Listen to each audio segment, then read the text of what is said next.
Assalamualaikum warahmatullahi wabarakatuh. Alhamdulillah, salatu wassalamu ala rasulillah, amma ba'd.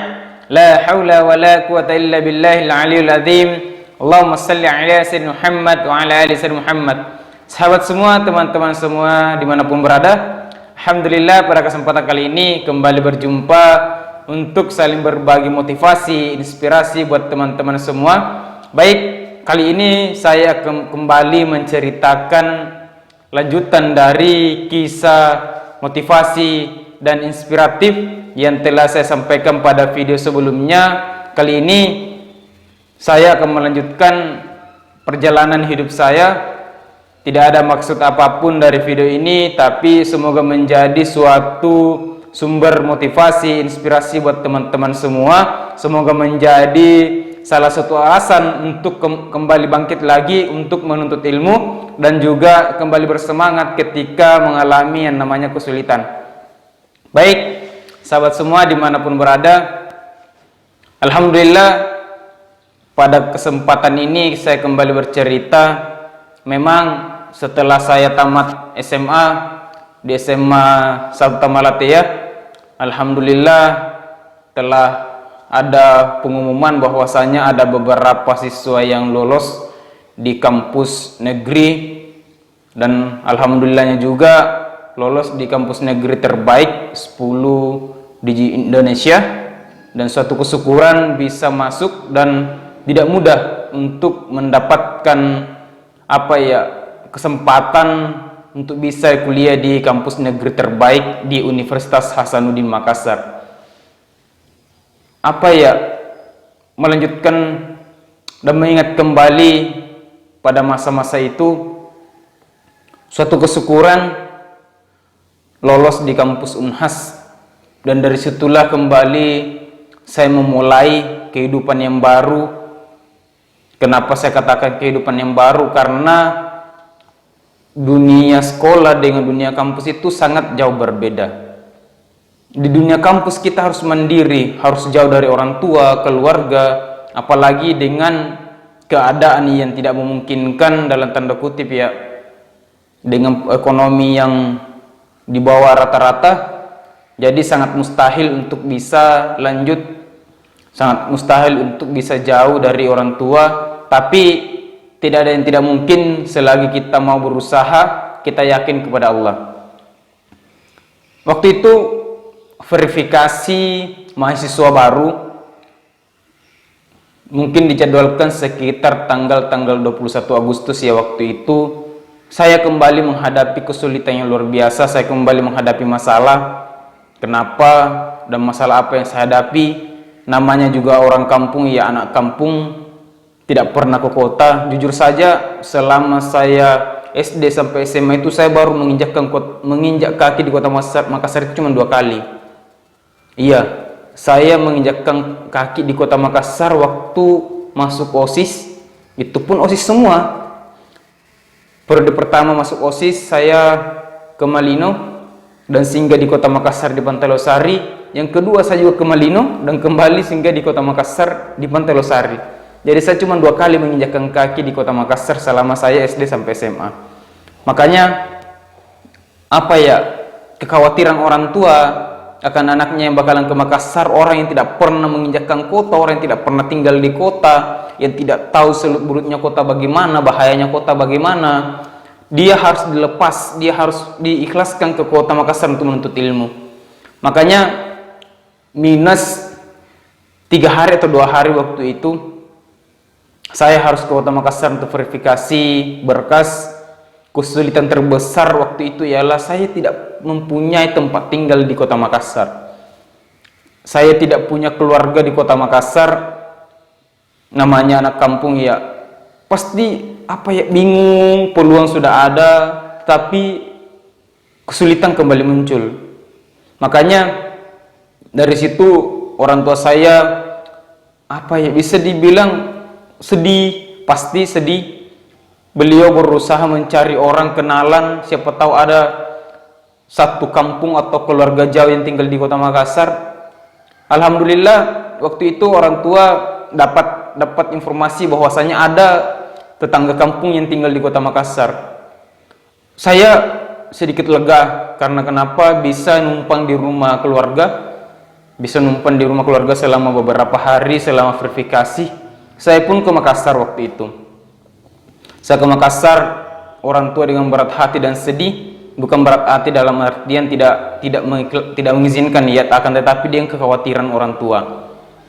Saya pun ke Makassar waktu itu. Saya berangkat pagi-pagi pagi-pagi, alhamdulillah lancar sampai ke Makassar karena ada juga keluarga yang temani jadi lancar. Alhamdulillah saya ke Makassar, saya masuk kampus dengan polosnya saya, dengan kampungannya saya. Mata saya tak henti-hentinya melihat sana sini. Wah, ternyata Makassar itu keren. Makassar itu indah, kota itu sangat luar biasa. Dengan penampilan gedung-gedung yang menjulang, dengan orang-orang yang luar biasa. Dari situ saya kembali minder, ya Allah, apakah saya bisa berbaur dengan mereka, sedangkan saya, jujur saja penampilan saya bisa dibilang namanya anak kampung ya, pakaian culung, hitam, tinggi, kurus dan sebagainya. Ya Allah, saya kembali minder, apakah saya bisa berbaur dengan mereka? Saya anak kampung yang bakalan ketemu dengan anak-anak kota begitu. Tapi kembali terlintas di pikiran saya, ya sudahlah, nanti aja dilihat. Kalau memang saya harus berhenti di tengah jalan, ya mau bagaimana lagi? Paling tidak saya sudah berusaha, saya sudah berjuang untuk bisa lanjut pendidikan ini. Alhamdulillah besoknya saya pun masuk di kampus Unhas dengan polosnya saya, dengan kampungannya saya. Ketika masuk di pintu gerbang Unhas, saya langsung bilang begini, ini kampus atau apa ya? Kenapa luas sekali? Kenapa luas? Ini kampus atau apa? Sangat-sangat luas. Bahkan hari pertama saya ke Unhas, saya langsung nyasar. Iya, kali pertama saya menginjakkan kaki di kampus Unhas, saya langsung nyasar. Kenapa? Saking luasnya kampus Unhas, saya pun langsung nyasar. Makanya saya hampir 1-2 jam ya, saya cari jalan keluar, saya cari gedung. Waktu itu gedung Iptex ya, gedung Iptex, tempat verifikasi mahasiswa baru. Padahal jarak antara pintu gerbang Unhas dengan gedung Iptex ini tidak sampai 5 menit. Saya dengan orang yang pertama kali ke Unhas, orang yang pertama kali ke Makassar, saya cari gedung Iptex kurang lebih 2 jam. Hampir bisa dibilang dari jam 7 saya sampai ke Unhas, saya baru dapatkan gedung Iptex itu sekitar jam 9. Iya, sekitar jam 9 baru saya dapatkan gedung ini. Pas saya dapatkan, saya lihat pintu gerbang, dalam hati saya bilang ini, ya Allah, segitu kampungannya saya, segitu bodohnya saya, segitu intinya tidak bisa berkata-kata. Saya pun mulai masuk di Unhas. Alhamdulillah saat itu hari pertama lancar, tidak ada hambatan, tidak ada halangan. Ke hari kedua pun lancar, dan hari ketiganya yang banyak ujian. Ya namanya juga mahasiswa baru ya, pasti ketemu dengan senior-senior yang baik, senior-senior yang sedikit galak, senior-senior yang betul-betul membimbing juniornya untuk bisa bertahan. Ada juga senior yang malah menakut-nakuti, tapi tidak tahu apakah senior ini betul-betul dari kampus itu atau dari kampus lain. Makanya saya tidak usah bahas itu. Alhamdulillah hari itu juga, setelah beberapa hari di Makassar, saya pun balik karena cuma 1 minggu di Makassar, saya pun balik. Dan di sini juga salah satu puncak saya kembali diuji, saya kembali mendapatkan masalah yang sangat luar biasa. Namanya orang di Makassar ya. Pertama, saya kembali ditipu sama orang di Makassar. Saya ditipu, ada orang yang minta uang, namanya orang polos ya.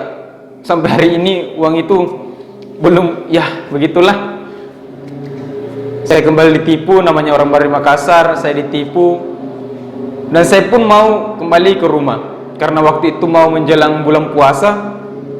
Saya kembali pulang, saya berangkat jam 8 malam ya. Sejak berangkat jam 8 malam dari rumah, dari Makassar, dengan keyakinan yang luar biasa, dengan cuman mengandai-andai insya Allah bisa sampai ke rumah, saya pun balik. Cerita ini mungkin bagi teman-teman suatu hal yang sangat lucu, akan tetapi bagi saya sangat menyedihkan. Karena kenapa? Kejadian ini merupakan kejadian tidak bakalan saya lupa seumur hidup saya. Saya balik dari Makassar, waktu itu saya tinggal di BTP, dekat kampus ya. Saya balik, saya kira saya pun berangkat dari rumah keluarga waktu itu yang saya tempati. Saya kira waktu itu saya belok kiri, ternyata saya belok kanan. Dengan pedenya saya naik motor apa dan sebagainya. Namanya juga apa ya, orang baru ke Makassar, ikuti saja. Intinya patokan saya cuma 3, perempatan 3, flyover dan lampu merah pertama, kedua dan ketiga. Cuman itu patokan saya. Ketika saya lewati lampu merah pertama, berarti tinggal 2 lagi lampu merah. Ketika saya lewati 2 lampu merah, tinggal 1 lagi. Dan ketika saya lewati 3 lampu merah, berarti saya tinggal menunggu pertigaan dan flyover. Saya pun mengemudi naik motor sampai jam 12 malam. Saya berangkat jam 8. Sampai jam 12 malam saya belum melihat pertigaan, padahal lampu merah sudah 5 saya lewati. Sudah 5 lampu merah saya lewati. Saya langsung berpikir begini, saya nyasar atau apa? Tapi seingat saya lewat belok kiri tadi, belok kiri. Saya pun jalan terus sampai jam 2 pagi ya. Jam 2 pagi saya lihat berhenti lagi di salah satu Pertamina.